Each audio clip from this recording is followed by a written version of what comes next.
வெற்றிலை வராகி தாயின் வெற்றி வாக்கு இது. என் தங்கமே, வஜ்ரகோஷம் என்று சொல்லி நீ என்னை தொட்டிருக்கிறாயல்லவா? இனி உன் வாழ்வில் ஏற்றம் மட்டுமே நிகழும். இது உன் அன்னை வராகியின் வாக்கு. அம்மா, ஆனாலும் சில சமயம் என்னையும் மீறிய பிரச்சனைகள் வரும்போது என் மனம் என்னையும் அறியாமல் சஞ்சலத்திற்கு உள்ளாகி கவலைப்பட வைக்கிறது என்கிறாயே. இந்த மானிட பிறவிகள் தங்களை சுதந்திரமானவர்கள் என நினைத்து கொண்டு சுகத்திற்காக இரவு பகலாக உழைக்கிறார்கள்.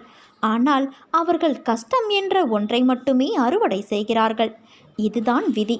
இந்த விதியானது நல்லதாக திரும்பி நல்ல நேரம் வருவதற்கு முன்பு ஒரு கஷ்டம் உன்னை இப்படி ஆட்டிவிட்டு செல்வது தவிர்க்க முடியாத ஒன்று. எதிரிகளிடம் சிக்கிக்கொண்டு அனைத்தையும் இழப்பது, வம்பு வழக்கு என்று அலைவது, நீடித்த புகழ் நிலை மாறி அனைவரும் புறக்கணிக்கும் வகையில் அவமானம் உண்டாவது போன்ற நிலைகள் தோன்றுவது. இதனால்தான் கடவுள் தன் பக்தனுக்கு இத்தகைய நிலைகள் வரக்கூடாது என்பதற்காக அவனுக்கு நோயாக, கடனாக, சிறிய விபத்தாக, ஏமாற்றமாக மாற்றி அமைக்கிறார். விதியின் பிடி உன்னை இருக்காமல் உன் அன்னை நான் பார்த்து கொள்கிறேன். அவசியமென்றால் விதியையே மாற்றுவேன்.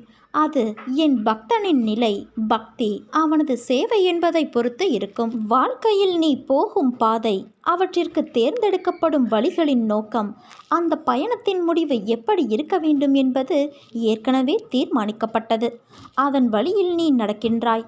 இவையெல்லாம் ஏற்கனவே தீர்மானிக்கப்பட்டது என்ற தோற்றம் என்று உனக்கு புரிகிறதோ அன்றே உன் வாழ்க்கைக்கான நோக்கம் எப்படிப்பட்டதாய் இருக்க வேண்டும் என உனக்கு புரிந்துவிடும். அதை நீ புரிந்து கொள். அதன் அனுபவங்களை புரிந்து கொள்ள வேண்டும் என்று நினைப்பவர்கள் குறைவுதான்.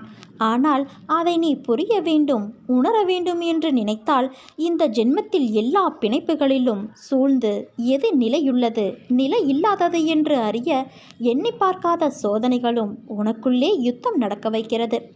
யுத்த களத்தில் இரண்டு பக்கமும் நீதான் நிராயுதபாணியாக நிற்கின்றாய். இப்படிப்பட்ட சூழ்நிலையில்தான் மகாபாரதத்தில் நிகழ்ந்து கிருஷ்ணனுடைய அவதாரம் வெளிச்சமாக தோன்றியது தெரிய வந்தது. அதே போலத்தான் உனக்கும் வாழ்க்கையின் களம். உனக்கு என் அருளும் ஆசையும் எப்போதும் உண்டு. நீ நன்றாக ஜெயமாக வாழ்வாய் என் குழந்தையே. நான் இருக்கையில் நீ எதற்கும் பயப்படாதே. என் துணை உனக்கு எப்போதும் உண்டு. உன்னை உன் அன்னையான நான் நல்வழிப்படுத்துவேன். உன்னை விட்டு நான் விலகுவதும் இல்லை, விலகி போகும்படி நான் செய்வதும் இல்லை. என் கருவில் தேர்ந்தெடுத்த வரம் நீ. உன்னை போன்று மற்றவர்களையும் உருவாக்க நினைக்கும் என் உயிரான உன்னை, என்னை நேசிக்கும் உன்னை அம்மாவாக, அப்பாவாக என்றும் என் கருவறையில் அரவணைப்பேன். நான் உனக்குள் இருக்கும்போது நீ வேறாக எங்கே இருக்க முடியும்? உனக்கும் எனக்கும் இடையில் தூரம் என்பது வெறும் மாயை. அந்த தடையை தகர்த்தெறி. அப்போது நாம் இருவரும் ஒன்று சேரலாம். உன் வாழ்க்கையை இன்றைய நாள் வரை உன்னை காயப்படுத்திய விஷயங்கள் எல்லாம் உன் முந்தைய கர்மாக்களின் எதிரொலி. மழைக்கு முன் எப்படி இடியும் மின்னலும் வருமோ அதே போலத்தான் உனக்கு வசந்த காலம் வருவதற்கு முன் இந்த கஷ்டம் வருகிறது. உன் யூகம், உனக்கான பூமி, உனக்கான வாழ்க்கையெல்லாம் உன்னை சேரும் நாள் மிக விரைவில் இருக்கும். உன் சந்தோஷ கண்ணீரை பார்க்கத்தான் என் மனம் ஏங்குகிறது. நீ என்றும் தலைத்து வேரூன்றி நின்று வளர்ந்து மேலோங்கி நிற்பாய். உனது பிரச்சனைகள் எல்லாம் மண்ணில் தன் வளர்ச்சியை 1000 தடங்களை காணும் விதையாய் உன்னை நான் விதைத்துள்ளேன். நீ நிச்சயம் அடைக்கலம் தரும் மரமாய் வளர்ந்து நிற்பாய் குழந்தையே. பயப்படாதே, கலங்காதே. உன்னில் உன் அன்னையான நான் நிச்சயம் வெற்றி என்ற தீபத்தை ஏற்றுவேன்.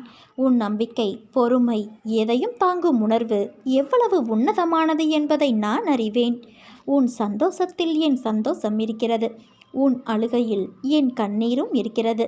உன் சண்டையில் என் மேல் நீ கொண்ட தாயின் உரிமை இருக்கிறது. அடம் பிடிக்கும்போது உனக்கான நல்லது கெட்டதை தெரிய வைக்க வேண்டும் என்ற பொறுப்பும் எனக்கு உள்ளது. உன்மேல் நான் கோபம் கொள்ள மாட்டேன். அதை தாண்டி என் கோபம் இருந்தால் நிச்சயம் அது உன்னை நல்ல வழியில் மாற்றுவதற்காக மட்டுமே இருக்கும். நீ எல்லா செல்வ வளங்களையும் பெற்று சீரும் சிறப்புமாய் மகிழ்ச்சியான வாழ்க்கையை பெறுவாய் குழந்தையே. உன் காலம் வரும் வரை நீ பொறுத்திரு. உனக்கு திரும்ப திரும்ப வலியுறுத்துகிற ஒரே விஷயம் இது மட்டும்தான். கஷ்டம் என்பது உனக்கு மட்டும் நிலையானது அல்ல. உலகில் பிறந்த எல்லோரும் பல சூழல்களில் அனுபவிக்கப்பட வேண்டிய ஒன்று அது. அதை வாழ்வில் சமாளிக்க தெரிந்தவர்கள் விதியை இறைவன் அருளால் மாற்றி வாழ்க்கையில் உயர்ந்தார்கள். இதனால்தான் நான் உன்னை கவலை கொள்ளாதே, இந்த நிலை நிச்சயமாக மாறும் என்று கூறுகிறேன். ஆனால் நீயோ அதை புரிந்து கொள்ளாமல் நம்பிக்கையின்றி எந்நேரமும் கவலைப்பட்டு கொண்டே இருக்கிறாய். பயந்து தளர்ந்து தன்னம்பிக்கை இழந்தவர்கள் தோற்று போவார்கள் குழந்தையே. வாழ்க்கையில் ஜெயிப்போம் என்ற நம்பிக்கையோடு நீ செயல்படு. இன்று இல்லை என்றாலும் நாளை நிச்சயம் நீ வெற்றி பெறுவாய். உள்ளத்தாலும் உடலாலும் நீ ஓய்வின்றி உழைக்கிறாய். அதற்கான பலன் நிச்சயம் ஒரு நாள் உன்னை வந்து சேரும். நீ வாழ்க்கையில் உயரப் போகிறாய். உறக்கச் சொல், இந்த உலகமே உனக்குத்தான் என் தங்கமே. கஷ்டங்கள் என்பவை ஒவ்வொருவருக்கும் வேறுபடுமே தவிர அவை அனைவருக்கும் வரக்கூடியவை. அவற்றை எதிர்கொண்டு கடந்து செல்லும் போதுதான் நீ பக்குவமடைகின்றாய். ஆனால் நினைத்தது நிறைவேறாமல் போனதால் உன் மனதில் கவலை, பயம் கொள்கிறது. இதுவே உன் எதிர்கால வாழ்க்கைக்கு பெரும் தடையாக மாறும். அதனால் சிந்தித்து செயல்படு. மற்றவர்கள் நினைப்பதை பற்றி நீ சிந்தித்து கொண்டு இருந்தால் அவர்கள் எண்ணுவது போலும் உன்னால் வாழ முடியாது. நீ விரும்பும் வாழ்க்கையையும் உன்னால் வாழ முடியாது. வாழ்க்கையில் நிமிர ஆசை இருந்தால் வளைந்து கொடுக்க கற்றுக்கொள். வில் வளைந்து கொடுக்காமல் அம்பு ஒருபோதும் இலக்கை எட்டாது. எதை பற்றியும் கவலைப்படாமல் உனக்கான வழியில் சென்று கொண்டே இரு. நீ வேண்டுவது நிச்சயம் நிறைவேறும். நம்பிக்கையோடு இரு, நல்லதே நடக்கும். அனைத்தும் உனக்கு எதிராக நடப்பது போல தோன்றலாம், ஆனால் இறுதியில் நான் அனைத்தையும் சரி செய்வேன். காத்திரு குழந்தையே. அனைத்தும் வெற்றியாய் அமைய உன் வராகித்தாய் நான் உனக்கு துணை இருப்பேன். ஒரு பொருள் கிடைக்காவிட்டால் ஏன் கிடைக்கவில்லை, எதற்காக கிடைக்கவில்லை என்று யோசித்துப்பார். உன் எதிர்காலத்தை ஒப்பிட்டு யோசித்துப்பார். உன் போல் இருந்தவர்களின் எதிர்காலம் இப்போது எப்படி இருக்கிறது என்பதை கேட்டு தெரிந்து கொண்டு யோசித்துப்பார். அப்போது காரண காரியம் உனக்கே புரியும். உன்னிடம் உள்ள பிரச்சனை உனக்கு தைரியம் கிடையாது, வைராக்கியம் கிடையாது. இருந்திருந்தால் உன் லட்சியத்தை நீ அடைய முயற்சி செய்திருப்பாய். ஆனால் உன் தோல்வியை நினைத்து தாழ்வு மனப்பான்மை அடைந்து அதிலிருந்து தப்பிக்க பிரச்சனைகளை வளர்த்து கொண்டாய். நீ சொன்னதை நான் கேட்க வேண்டும் என்று அடம் பிடிக்கிறாய் அல்லவா? நான் சொல்வதை நீ கொஞ்சம் காது கொடுத்து கேளேன். உன் எதிர்காலம் நன்றாக இருந்தால்தான் எனக்கு பெருமை. நீ வாழ்வாங்கு வாழ வேண்டும். நிச்சயம் வாழ்வாய். உன் நியாயமான கோரிக்கைகளை நிறைவேற்றத்தானே உன் வராகித்தாயான நான் இருக்கிறேன். நீ எதை நினைத்தும் கலங்காதே. கவலைகளை நினைத்து கலங்குவதால் என்னிடம் இருந்து நீ தூரமாகிறாய். என்மேல் நம்பிக்கை இருந்தால் என்னால் உனக்கு முடியாத காரியம் என்று எதுவுமே இருக்க முடியாது. இப்போது நீ கடைப்பிடிக்கும் பொறுமையால் பல பிரச்சனைகள் தானாகவே சரியாகி வருகின்றன.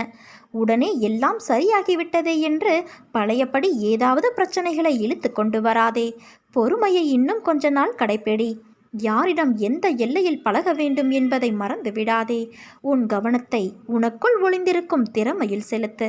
நீ நல்ல திறமைசாலிதான், ஆனால் அதை வெளிக்கொண்டு வர நீ ஏனோ முயற்சி செய்வது இல்லை. உன் திறமை வெளிப்படும் காலம் வந்து விட்டது.